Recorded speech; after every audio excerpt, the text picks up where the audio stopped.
to analyze the quantitative data collected from survey, we first select the entire table and then click Format as a Table. Choose the format you prefer. This will format the entire table. You can also use Ctrl+T to format your table.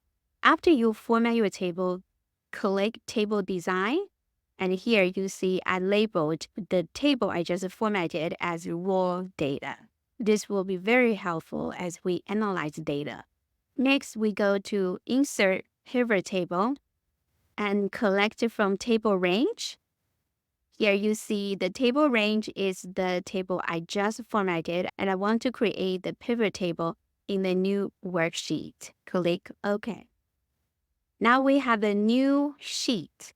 To analyze data, for example, I want to look at the rows here in the data. We have different roles in the team. We have teacher, support staff, and administrator. They have their own survey responses. I wanted to see if there is any difference between these three groups, teacher, staff, and administrator.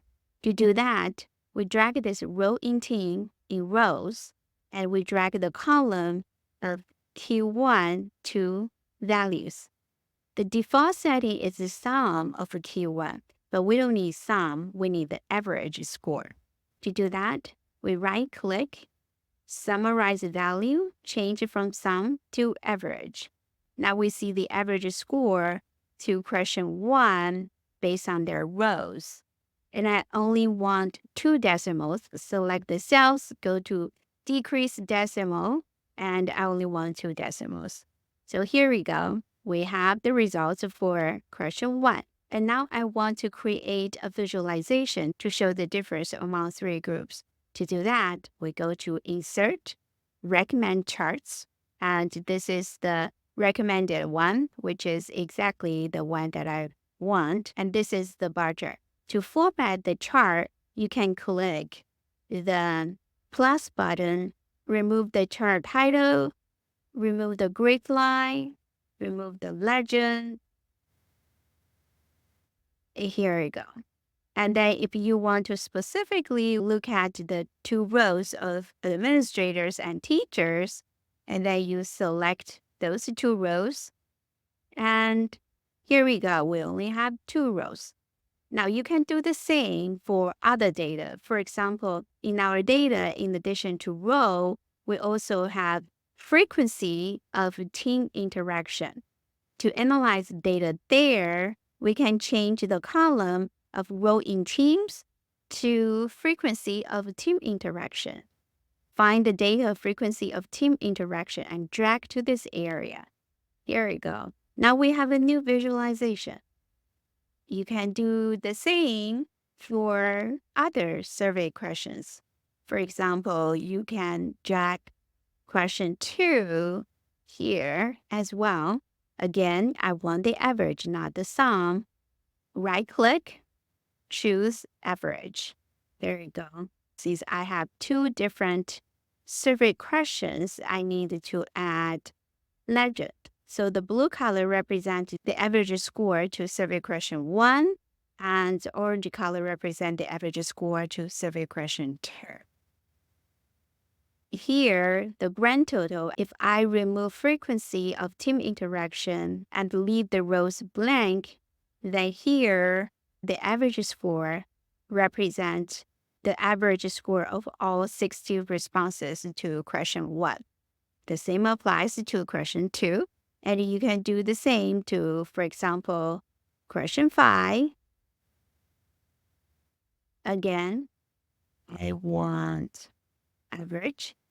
Here is how you have a general overview of your data. So this is how you have a general overview of your data. Let's look at the questions. In my survey, questions 1 to 5 measures task cohesion dimension of team cohesion. Question 6 to 10 measures social cohesion. Question 11 to 12 measures group pride. And question 13 to 15 measures behavioral measures. So all these are 4 dimensions of team cohesion. Here, I want to know task cohesion score of all responses. I want to know the average of all my answers to survey question 1, survey question 2, survey question 4, and survey question 5.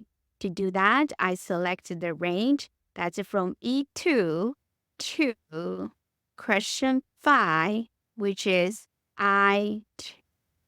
And then I want the average of all my answers. Here you see the formula is the average score of all my raw data in the column of Q1 to the column of Q5. That average is the score of task cohesion. Let's do the same for social cohesion score.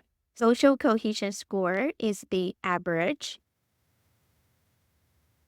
of all my answers from question 6 to question 10. We selected the range. Here it shows the average score is based on the raw data in the column of Q6, social cohesion, to Q10, social cohesion. And go back to the cell, enter. Let's do the same for group pride dimension.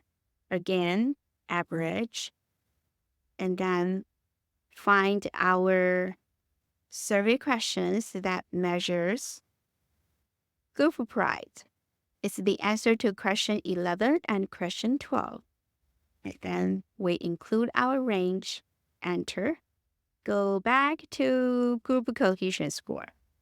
Last, we look at the behavioral measures, again, average, as based on the answers to question 13, 14, and 15. Again, enter. Adjust our decimals.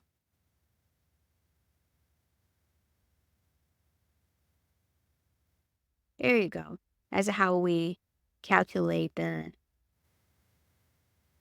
dimensions of team cohesion.